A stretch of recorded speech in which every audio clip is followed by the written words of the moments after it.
5 things you could do in your Blender renders that you probably didn't know. Number 1, rendering at higher percentages. If you go to your output properties over here, you can see you have a resolution. By default, it's set to 1920 into 1080, which is HD. If you want to get a 4K video, most people would actually type in the 4K resolution, but doing that takes up a lot of time. Instead, you can just use this percentage slider and change that to 200%, and that's 4K. If you want 8K, you don't even have to look it up. You can just type 400%, and that's going to be an 8K video. If you want 16K, it's just 800%, and that's all you have to do. Similarly, in case you're doing a test result, you can just change this down to 25% or things like that to get really fast renders just so that you can preview what you want to do.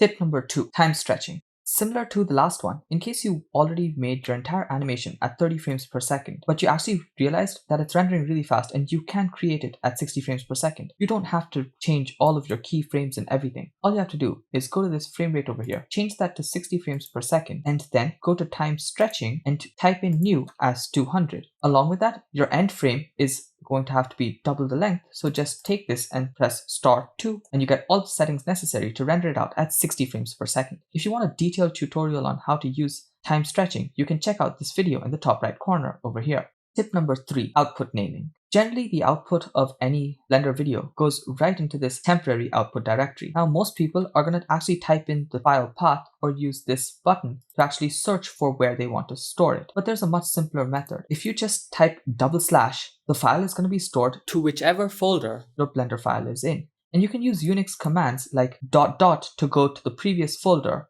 and / to go into another folder in the previous directory, and things like that. However, something that many people don't know is that apart from that, you can also type in the name of what you want your output animation to be. So if I want the animation to be called animation, I can just type in animation.mp4, and that way I can also decheck file extension because I'm going to be saving it as animation.mp4. And then I can change the file format to my FFmpeg video and I can create my animation. And when it's stored or saved, it'll be saved with this particular name in the same directory or folder that my Blender file is saved. And I think that saves a lot of time rather than renaming from the start frame and end frame .mp4 that it's generally saved as. Tip number 4. Probably the most interesting tip, rendering 3D in 3D. What does that mean? Well, Blender is a 3D software. However, when you actually render anything out, it's going to be a 2D video. If you actually want a 3D video, you can actually just check the stereoscopy button. Most people don't use this, but if you actually go into your camera view with stereoscopy checked, you can see that you get the red and cyan colors separated. If the object is closer to the camera, the distance between the cyan and the red changes. For example, Shift D to duplicate it, and if you actually change the view to view and grab it on the Z, you can see the closer we get to the camera, the lesser is the difference between the red and the cyan. If we move further away from the camera, the distance between the red and the cyan is also going to increase, which gives it the feel of depth.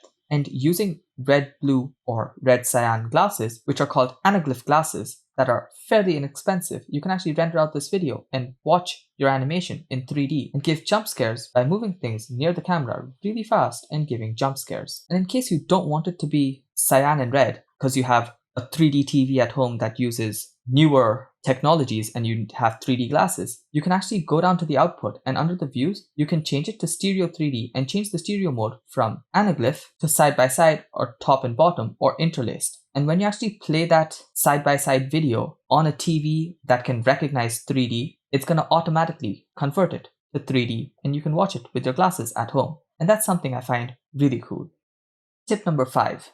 The last tip that's super useful, rendering out the actual viewport. If you have some animation that you want the grid to be seen, this infinite grid as a floor and things like that, and you don't necessarily require it to be that realistic, you can actually render out everything in the viewport by going to View and Viewport Render Image or Viewport Render Animation. That way, it keeps all of these outlines, and in case you don't want something like, let's say you want the floor, but you don't want this X and Y line to be seen, you can just go to the overlays drop down over here and just check whatever you want and whatever you don't want. So if I don't want any text info or the 3D cursor and maybe the extras, I can just switch those off. And if I want or don't want the red and green axes, I can just switch those off as well. And then I can actually render it out. And the best part is that you can actually animate your camera. So let's say I press I, location, rotation, scale, and then move it around and then press I, location, rotation, scale. You actually get this animation and you can render that entire animation out by going View, Viewport Render Animation. However, to actually render it, you just have to save the file first. Once the file is saved, it's going to render out super fast. In case you want it to render out really well, remember that it's going to be using the viewport samples as well. So if you want something to be rendered out really well, increase the samples over here. And with that, you can create animations just like this one that I used to use while animating for Fizzy Facts. So hopefully a few of these 5 tips turn out to be useful for you, and let me know if you liked this style of video. It's something new that I haven't done on this channel before, and there are a lot of tips like this that I'd really like to share. So comment your views down below and stay tuned for other normal tutorials that are coming out every single day. And until they come out, as usual, stay creative.